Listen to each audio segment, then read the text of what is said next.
Amém, amados? Glória a Deus.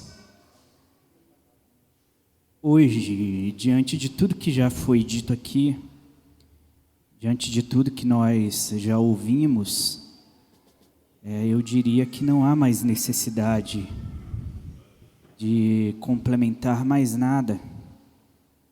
Entretanto, eu queria ler um texto com os irmãos. Eu queria este texto. Esses dias eu recebi lá na minha casa ali o Léo, com a Vitória Gabriele, Pedro Henrique, a Maria Laura e a Bruna, né? Foi um momento onde a gente ficou um pouquinho mais gordinho, né? Mas foi um momento de comunhão. E ali a gente falava sobre algumas questões importantes, principalmente desafios que nós temos agora para os últimos dias, relacionados à necessidade de congregar. Em dias difíceis, em dias mais complexos, nós não devemos ser levados pelo temor, mas a gente deve se vincular em união principalmente. E a gente já falou algumas vezes aqui sobre a necessidade de nós nos unirmos, congregando e tudo isso. Mas eu queria ler um texto que dá continuidade a tudo aquilo que fala sobre a necessidade de congregar. Quando você vai para Hebreus, no capítulo 10, ali nos versos 24 e 25, o escritor ele vai nos traduzir sobre essa necessidade de estarmos aqui juntos. E aí, ele dando continuidade a este texto, ele vai ali no verso 26, ele vai dizer o seguinte, eu queria que você prestasse atenção, porque se vivermos deliberadamente em pecado, depois de termos recebido o pleno conhecimento da verdade, já não resta sacrifício pelos pecados, pelo contrário, certa expectação horrível de juízo e fogo vingador, prestes a consumir os adversários. Sem misericórdia, morre pelo depoimento de 2 ou 3 testemunhas quem tiver rejeitado a lei de Moisés. E aqui, o escritor aos Hebreus, ele vai traduzir que a lei de Moisés, sendo apenas sombra daquilo que nós iríamos receber através da revelação do que Cristo se manifesta na cruz do Calvário. Entenda uma coisa, a lei de Moisés é apenas sombra. A sombra, de certo modo, ela revela o formato de um indivíduo. É ou não é desse jeito? Mas a sombra, ela não revela os detalhes desse indivíduo. Uma sombra, por exemplo, dependendo do horário que ela é projetada, ela revela esse indivíduo, parece que ele é gigante ou parece que ele é bem pequenininho. Vocês já viram isso?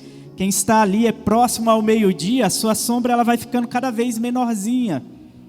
E quando você está ali próximo ao pôr do sol, a nossa sombra já fica bem alongada.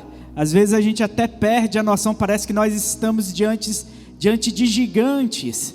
E a lei de Moisés, como sendo sombra da manifestação da cruz, porque ela aponta o tempo todo para a cruz e para o sacrifício de Cristo, às vezes ela se mostrava grande demais, e a lei parecia ganhar toda essa importância.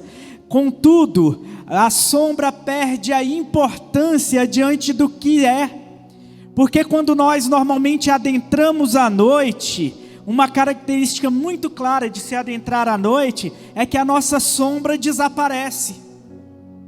A nossa sombra desaparece. E a lei de Moisés, ela perde este significado como sombra quando nós estamos diante do que é agora. Mas o bom é que quando nós adentramos a noite, na consciência do que a cruz significa, da loucura da mensagem da cruz, que como Paulo ele diz, é loucura para aqueles que perecem, mas para nós que somos salvos, é o poder de Deus. Quando nós adentramos nesse tempo escuro, sabendo que nós não estamos mais diante de sombras, mas nós estamos diante do poder de Deus para a salvação de todo aquele que crê, o nosso coração se revigora. E aí, o escritor aos Hebreus, ele está dizendo, olha, por meio de 2 testemunhas, pelo depoimento de 2 ou 3 testemunhas, alguém morre por conta da lei de Moisés. Só que nós recebemos a revelação do que é. Nós não estamos diante de uma sombra que apenas aponta a direção. Nós já atravessamos da ponta desta sombra. Nós fomos caminhando e nós agora estamos diante do escândalo da cruz. E agora, diante do escândalo da cruz, nós podemos ver em Cristo a nós mesmos, porque ali, em Cristo, nós podemos ver o que nós nos tornamos, porque Cristo se fez pecado, para que por meio dele nós fôssemos feitos justiça de Deus. E quando a gente olha para Cristo, e nós até falávamos disso, estes dias a gente comentava ali num grupo que a gente participa, e o Jadson foi lá para casa. Que dia foi, Jadson? Foi na quarta, foi na quinta, não lembro bem. E a gente falava um pouco sobre o sacrifício eterno de Cristo, porque é um sacrifício tão eterno, foi uma dor tão profunda, foi um castigo tão infinito, que ele, na verdade, ele acontece antes da fundação do mundo. Ele vem desde a fundação do mundo como o cordeiro que foi morto. E ele atravessa como o cordeiro que foi morto, que foi castigado, que foi torturado, que foi pisado por conta das nossas iniquidades, por conta dos nossos pecados. E ele atravessa de lá até aqui, da eternidade ecoa para a eternidade que vem do passado, que atravessa o presente e que traspassa o futuro. Ele vem traspassando todo o nosso tempo. E por isso que é dito que Ele é ontem, Ele é hoje e Ele é eternamente. Mas enquanto, e a gente falava disso, enquanto o nosso sacrifício, eu lembro que o Bruno ali, ele divulgou um vídeo do pastor Rodrigo Silva, e que eu concordei, eu nunca tinha raciocinado sobre isso. Enquanto o nosso sacrifício, o nosso sofrimento, ele é um sofrimento passageiro. Tanto é que Paulo chama de leve e momentânea tribulação. Leve e momentânea tribulação. O sacrifício de Cristo foi eterno. O sacrifício de Cristo não foi passageiro. O sofrimento do nosso Cristo foi pela eternidade, em intensidade e em tempo. Quando eu falo em intensidade, eu estou falando que é todo o conteúdo da ira de Deus derramado sobre ele, de modo profundo até a última gota. Até a última gota. E isso para a remissão do meu e do teu pecado. Para que ele pegasse aquela cédula de condenação, aquela cédula. Quem sabe aqui o que significa cédula? Quem deve ao banco, eu acho que entende muito bem. Tem, por exemplo, a cédula de crédito bancário, né? Isso, uma promissória. O irmão Marcos está falando ali. E ali, estava ali como devedor a minha e a tua existência. Nós estávamos ali como eternamente devedores por conta do pecado. E para que uma cédula ela possa ser resgatada, ela precisa que o preço completo seja pago. O preço completo seja pago. E como que é pago um preço completo quando nós devemos a Deus o que é infinito? Quando nós devemos a Deus o que é infinito, quando o homem deve a Deus, o que ele precisa receber de Deus é a ira infinita de Deus sobre o homem. Jesus vem, ele paga esse preço tostão a tostão. Ele paga este preço centavo a centavo. Ele paga esse preço gota de sangue a gota de sangue. E aí ele pega esta cédula e ele toma. E ele rasga esta cédula de sorte que não há mais poder sobre nós. Não há mais culpa sobre nós. E é por isso que o nosso sofrimento ele é tão miúdo. O nosso sofrimento equiparado ao que ele experimentou é tão pequeno. Eu acho interessante ali o pastor Rodrigo Silva, ele vai dizer o seguinte, que quando nós ressuscitarmos, Diguinho, você não vai achar no seu corpo uma única cicatriz. Você não vai achar no seu corpo uma única marca. Imaginemos uma pessoa que ela foi deformada por um acidente e que o seu rosto hoje é totalmente disforme por conta de um acidente. Na ocasião da ressurreição, ela será transformada e não vai carregar uma sequer marca disso.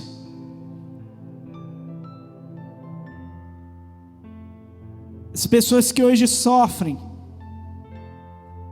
na ressurreição, os que guardam a fé não manifestarão uma sequer marca. E quando eu falo de marcas, são marcas no corpo, e nem marcas na alma, porque a Escritura ainda nos traz a promessa de que toda lágrima será enxuta, será enxugada do nosso rosto. Essa angústia, essa ansiedade, esses medos, estes pavores que hoje de vez em quando te visitam, como parte da naturalidade de existir aqui, como visitaram o próprio Cristo, não vão te visitar em nada mais. Imagina você experienciando a absoluta paz, a absoluta alegria, a absoluta tranquilidade. Agora em Cristo, mesmo depois de ressurreto, Ele carrega as marcas. Ele virou para os seus discípulos e disse: pode tocar, pega aqui do lado. E você viu as cicatrizes no nosso Cristo, no Jesus que te ama.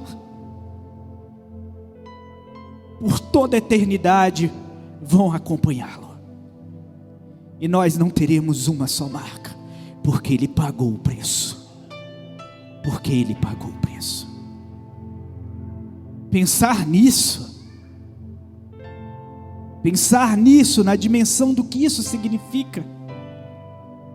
É por isso que o escritor aos Hebreus ele vai dizer: quanto mais severo castigo julgais vós, será considerado digno aquele que pisar aos pés o Filho de Deus, profanar o sangue da aliança com o qual foi santificado e fizer agravo do Espírito Santo. E como nós fazemos isso? Como nós fazemos isso? Quando nós começamos a tentar colocar no meio deste sacrifício alguma coisa para facilitar tudo isso. Por exemplo, e aqui com todo carinho que eu tenho pelos católicos, com todo respeito que eu tenho por eles, os católicos colocam o Papa como sumo pontífice. Ele é a suprema ponte que de alguma forma vai nos conectar com Cristo, com a mensagem dos apóstolos, e Cristo se torna a ponte para nos levar a Deus. Para nós não. Nós não colocamos nada, nós não colocamos um papa, nós não colocamos um pastor, nós não colocamos Maria, que foi tão importante. Porque nós não precisamos, nós não necessitamos da intercessão de mais ninguém, porque nós sabemos quem intercede por nós. Nós sabemos quem intercede por nós. Nós não precisamos, e hoje os evangélicos, eles ainda assim, eles cometem o erro, eles dizem que não aceitam Maria, não aceitam isso, não aceitam aquilo. Mas eles precisam muitas das vezes de algum objeto de toque. Eles precisam muitas das vezes da oração de um pastor que seja famoso.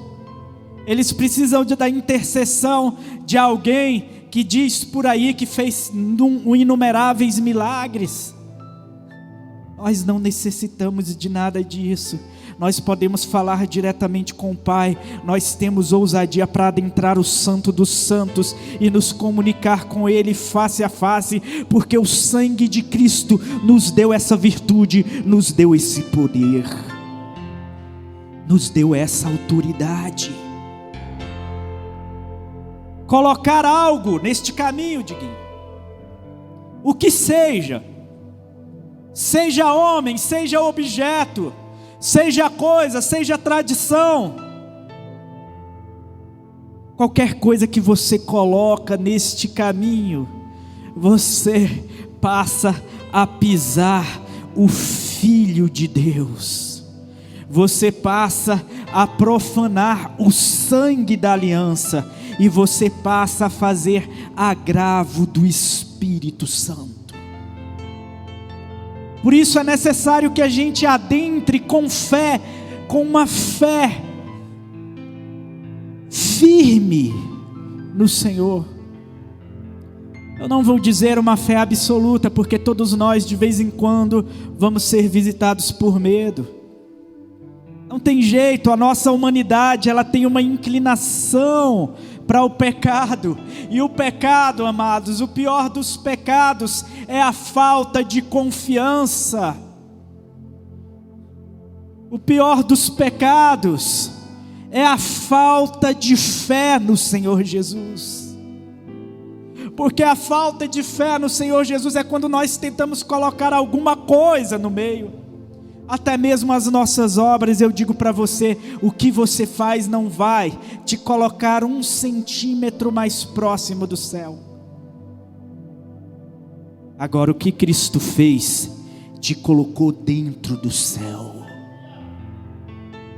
O que Cristo fez, te fez adentrar aos palácios celestiais. O que Cristo fez, transformou você que antes, agora, por enquanto, Diguinho, você é a habitação do Espírito Santo, mas conforme a promessa, um dia, ao invés dele habitar em nós, nós habitaremos nele. Nós habitaremos nele. E pensar nisso, nos estimularmos a isso, enquanto nós congregamos, mesmo em dias difíceis. Esses dias parecem que vão ficando brincadeira de criança. O amargo desses dias parece que vão trazendo para nós sabor de mel. Não segundo aquela música, mas segundo o que o mel significa para a gente. Mesmo o amargor desta vida vai se tornando doce diante dessa consciência. E mesmo que a gente enfrente o câncer, mesmo que a gente enfrente a pior das doenças, mesmo que a gente enfrente a morte, mesmo que a gente enfrente o pavor, mesmo que a gente enfrente guerras, mesmo que a gente enfrente perseguições, nada pode nos arrancar desta certeza. E aí ele diz: ora, nós conhecemos aquele que disse: a mim pertence a vingança e eu retribuirei. E outra vez o Senhor julgará o seu povo. E o verso 31 diz: horrível coisa é cair nas mãos do Deus vivo. Horrível coisa para aqueles que perecem, para aqueles que não guardam a fé, para aqueles que se permitem titubear diante das dificuldades e diante dos medos, diante das circunstâncias, diante dos mares bravios. Mas quando nós sabemos que o nosso Deus está conosco neste barco, nós não tememos. Para nós, cair nas mãos do Deus vivo é misericórdia, é graça. Como Davi bem dizia: eu prefiro cair nas tuas mãos, ó Deus, porque eu sei que em ti eu acho misericórdia.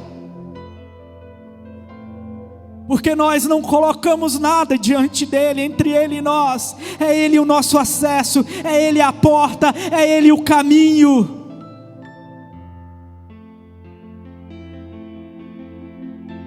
E aí o escritor aqui aos Hebreus, ele vai lembrar dos dias de perseguição, ali no verso 32, ele diz: lembrai-vos porém dos dias anteriores, em que depois de iluminados, sustentaste grande luta e sofrimentos, ora expostos como espetáculo,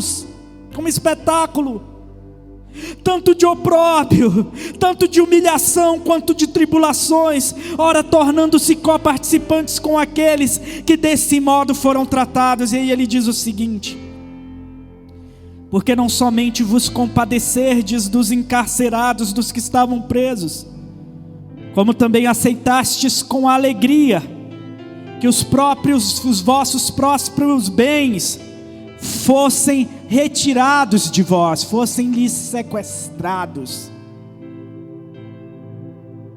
tendo ciência de que o que você possui é um patrimônio sobremaneira superior e que dura para a eternidade. E ele diz: não abandoneis, portanto, a vossa confiança, porque ela tem grande galardão. Não abandone a confiança, porque ela tem grande galardão. Com efeito, tendes necessidade de perseverança, para que, havendo feito a vontade de Deus, alcanceis a promessa. Porque ainda dentro de pouco tempo, guarde essa palavra, ainda dentro de pouco tempo, aquele que vem virá, e não tardará.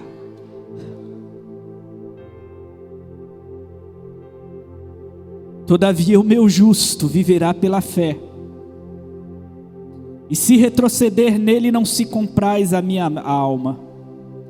Nós, porém, eu e você, nós não somos dos que retrocedem para a perdição, mas somos da fé para a conservação da alma. Fiquemos de pé em nome de Jesus.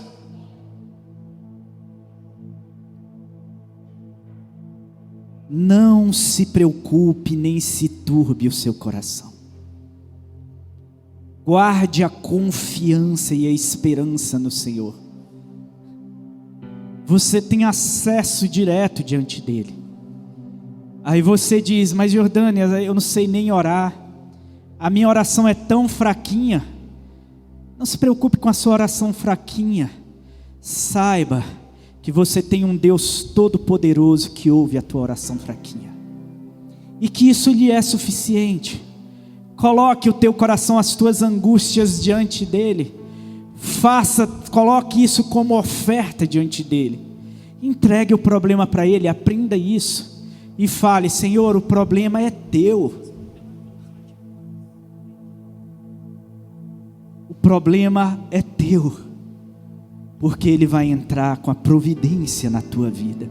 Senhor Deus, nós te louvamos, nós te agradecemos.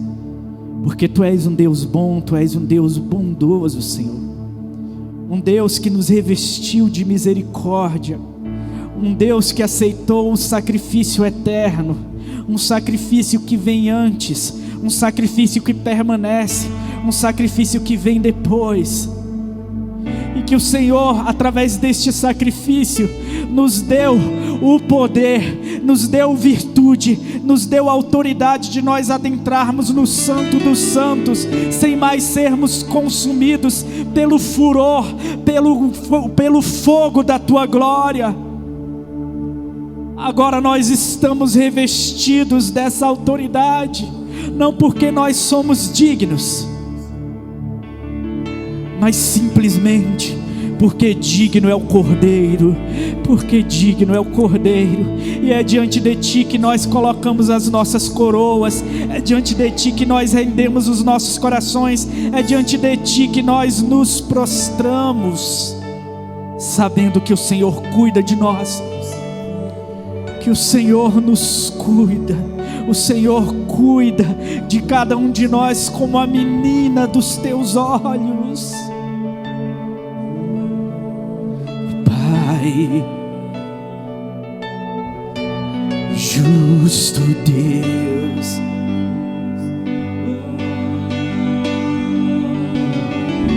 pela cruz nos chamou gentilmente, me atraiu e eu, sem palavras, me aproximo, quebrantado do Seu amor.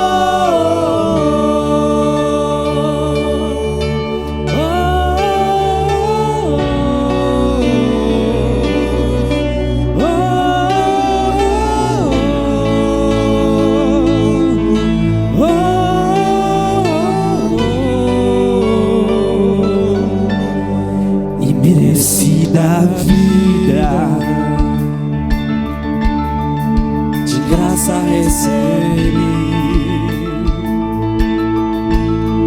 por Sua cruz, da morte me livrou, trouxe minha vida, e eu estava condenado, mas agora pela cruz eu fui reconciliado.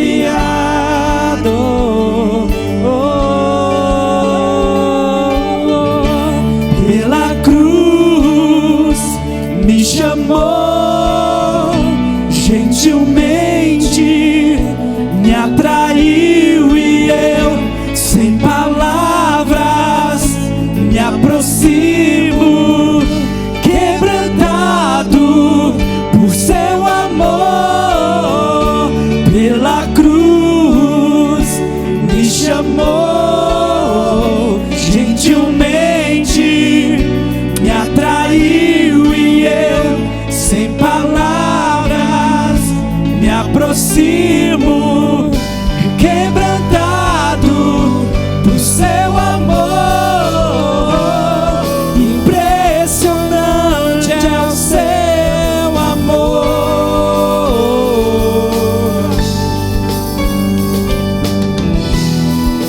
Me redimiu e me mostrou o quanto é fiel. Impressionante é o Seu amor.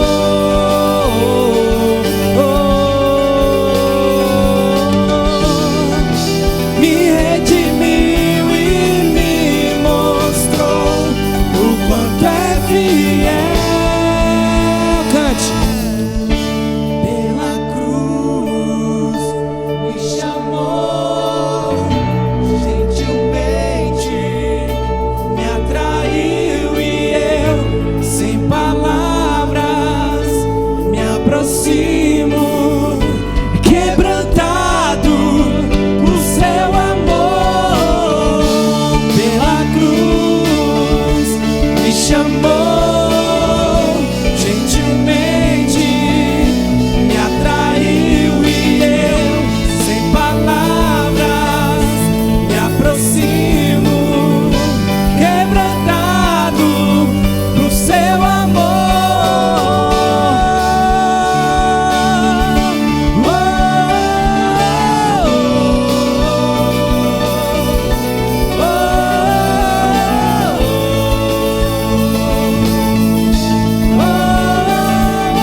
Queria que você agora fizesse assim com as suas mãos.